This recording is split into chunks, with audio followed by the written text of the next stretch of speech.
Today on the spot, we got new updates this week on Xbox Live and PlayStation Network, and get the exclusive team ratings reveal for Madden NFL 11. Today on the spot.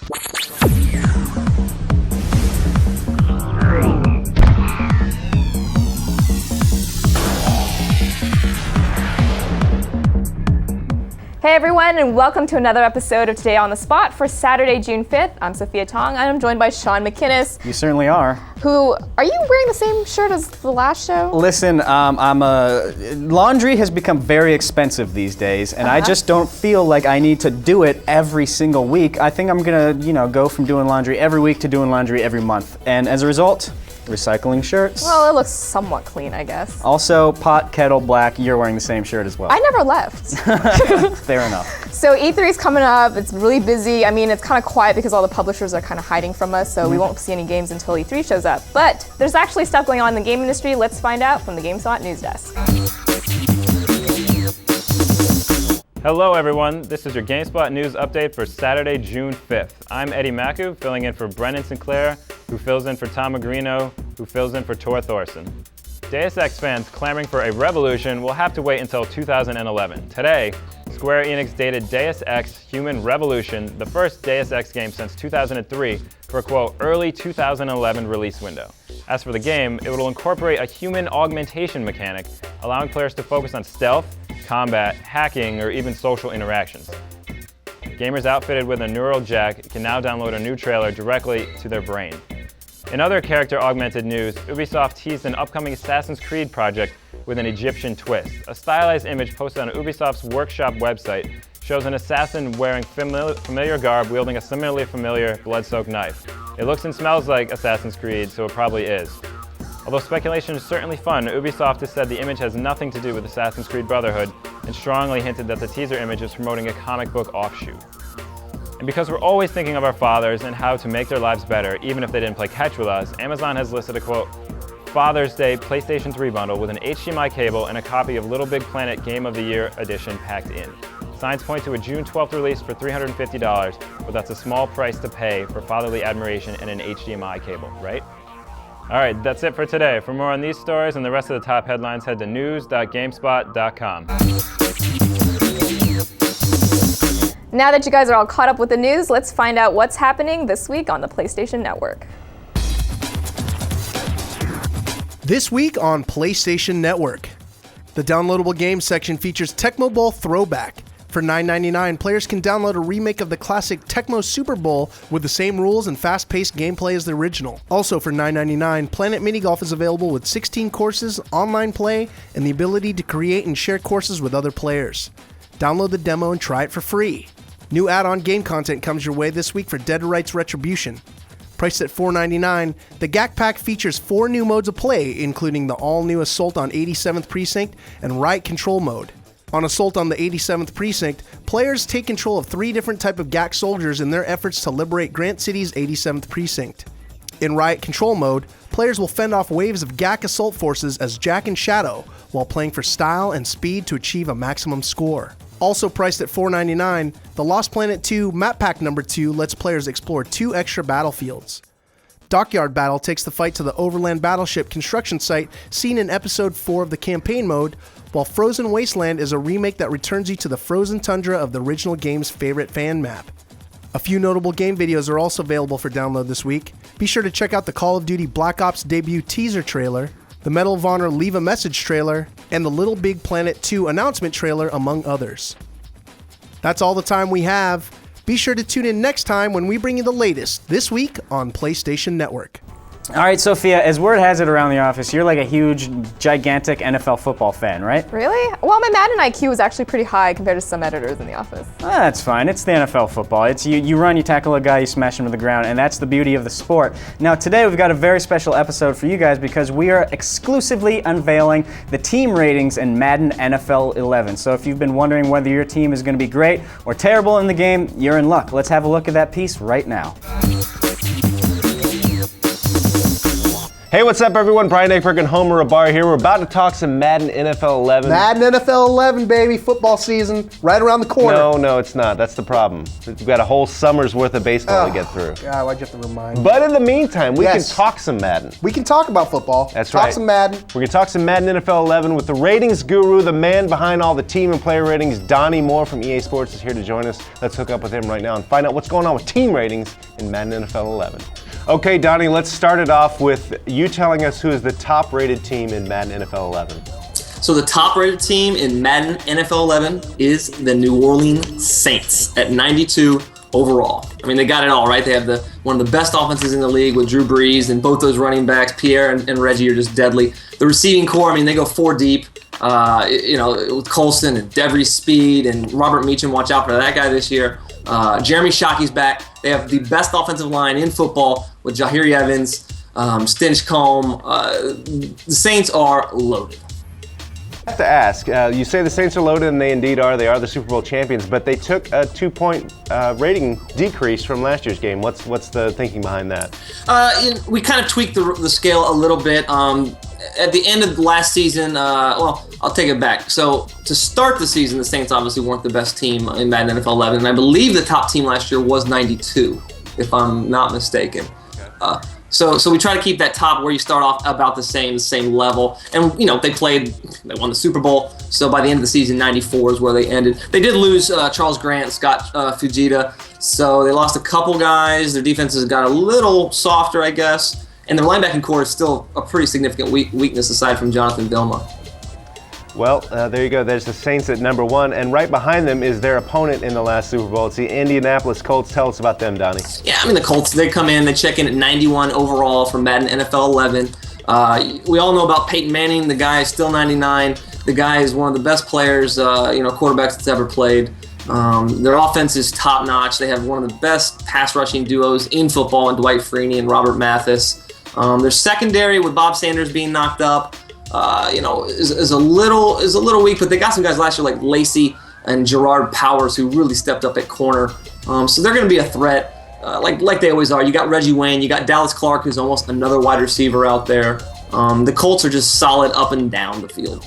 Okay, Donnie, now we're going to take a look at the biggest winners and losers for Madden NFL 11. It looks like the biggest loser, I'll start with the loser because, the Arizona Cardinals took an exceptional hit, -8. Yeah. And we can only naturally attribute that to the loss of Kurt Warner and Anquan Bolden. Is there any other factors that played into such a big ratings hit for this year's game? Yeah, Arizona, where we last left off at the end of the season, they were an 87 overall. Kurt Warner was at the helm at quarterback, Anquan Bolden at wide receiver, Carlos Dansby at linebacker, Antrell Roll in the secondary. All those guys are gone. So now you're down to Leinart. You're down to backup type players now, which leads to that 8-point decrease. I have some other stats too that I could probably share with you in terms of their unit rankings, and that plays a big role in the team overall in general. Is where do you rank amongst quarterbacks, running backs, receivers, tight end, offensive line, D-line, linebackers, and secondary? And the Cardinals are, they're actually pretty, they have some big sore spots. They have the 23rd ranked offensive line, the 26th ranked tight end unit, and the 30th ranked quarterback unit. So, with those types of things, on top of losing Dansby, as your signal caller on defense, it's just a big dip. They still have Fitzgerald, and you got guys like Breston and Early Doucette who should pick it up. But I think they're going to have some work to do. Lucky they're in probably the league's worst division. Now, talking about the biggest come up now, we're looking at the Washington Redskins, and you have them up 6 points from a 70 in NFL 10 to 76. Now, is that attributed to Donovan McNabb making the roster? That's probably about 4 points of it, if I had to guess. That's a huge upgrade for a team like Washington to get a guy that's very consistent. He's in the 90s, so the guy he's an elite player still at this point in his career. They also made some, they got Trent Williams on the offensive line. They come in with a very deep backfield, probably no stars, and it looks like a 2004 fantasy football team with Clinton Portis and Larry Johnson and Willie Parker. But all those guys are still good. They're still rated, Parker's, I think, into the 70s, but the other two guys are still in the 80s, so they got a good, solid running back unit. They have a really good linebacking unit with London Fletcher and a Rock Poe who's progressing really nicely in the game. So the Washington, because they start at 70, it's easier to get a boost up too as well. So the Redskins are going to be right there in the thick of it in the NFC East this year. All right, we should also point out that if we're not going to get through the entire list in this segment, but if you want to see the entire list, you can go to the sports blog at GameSpot.com. Just go to the front page and click the sports link, and you'll get to this story where we're showing the entire list top to bottom and even organized by division. So, Donnie, before we wrap this up, we want to ask you a couple questions about our favorite teams, Homer and I. I'm a big Chicago Bears fan, so let's start off with the Bears. Right. What do we have? We have the Bears moving up 2 points from a 75 to a 77 overall. Yeah, they're still in probably the middle tier of NFL teams as far as Madden goes, but adding a guy like Julius Peppers, adding a guy like Chester Taylor to your backfield, those are the two big upgrades for the Bears, and that's why they're showing up a couple points ahead. Cutler's still checking in the low to middle 80s, so great arm, but just accuracy still and awareness still needs some improvement there to become an elite guy again, like he was maybe a couple years back.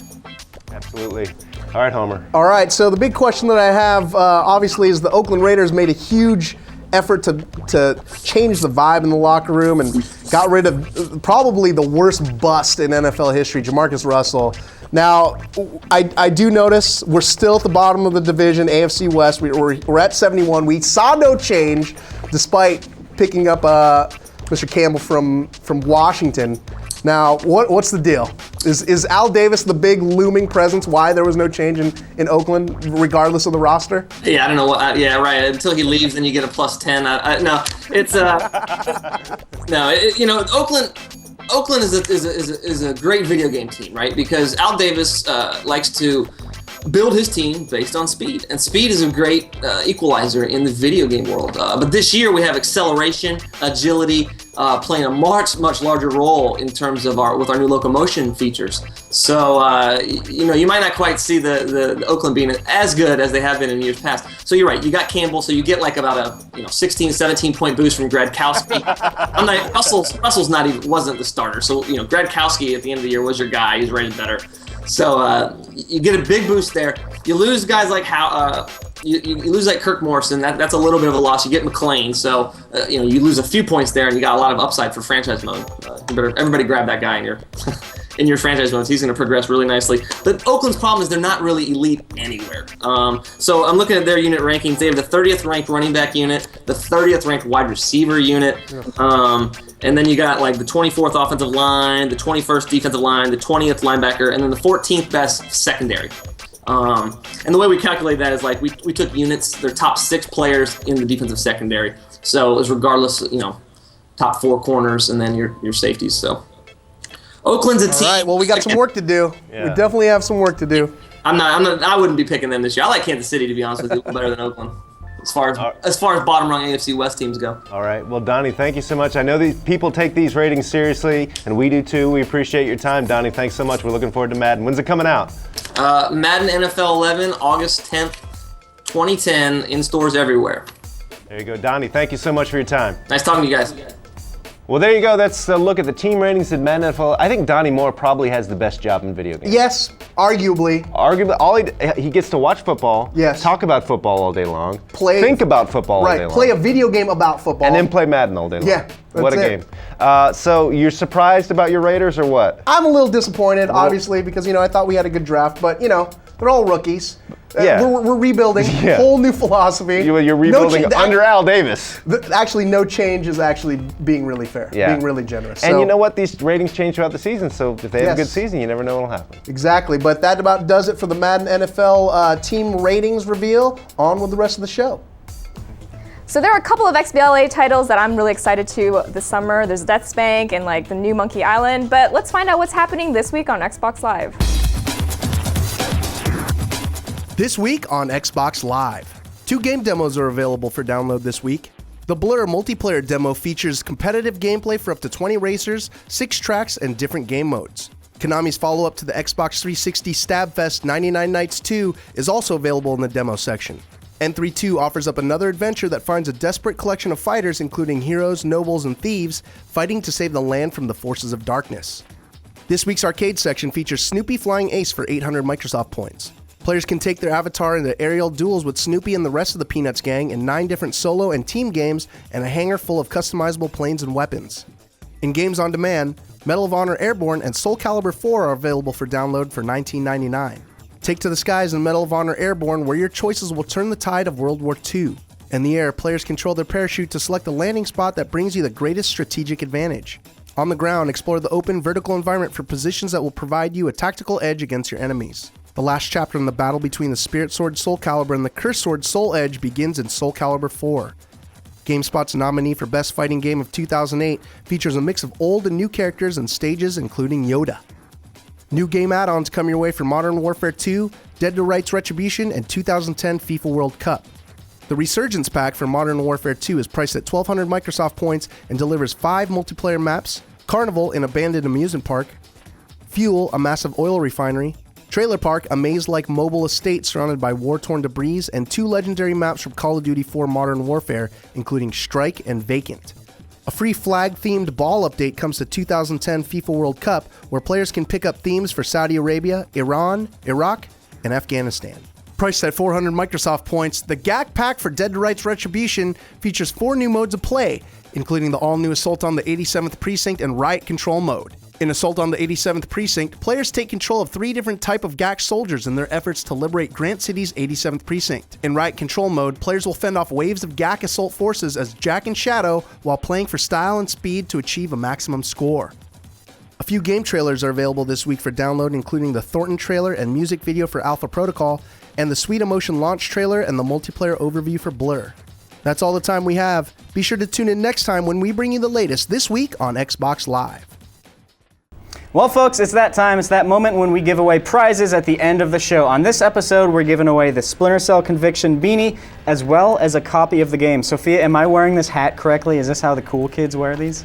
I guess. Where did you go to school? Apparently not at a very cool location. Anyway, so this question is sort of a follow-up to the last episode. Now, as you may know, we shot 2 episodes of Now Playing before Conviction came out in stores. The first one was about co-op, the second one was about single player. The question is, name the representative from Ubisoft that we had as a guest on that second Now Playing. If you think you know his name, send us an email to onthespot@gamespot.com or use that little green answer trivia module on the page right here. So that about wraps up another episode of Today on the Spot. Be sure to tune in next Thursday because it's going to be our last show before E3. Some of the editors are going to come in, talk about what it's like to cover E3. Tora will be here to talk about the press conferences. So be sure to stay tuned for that. And for all of us at Today on the Spot, I'm Sophia Tong. And I'm Sean McInnes. And we'll see you guys next time. Promise me I never have to wear a winter hat during June again. Well, 1 is definitely good enough to become an Well, that's all right, because 1 is definitely enough to become an expert. Oh, let's try it again. No. Take a deep breath.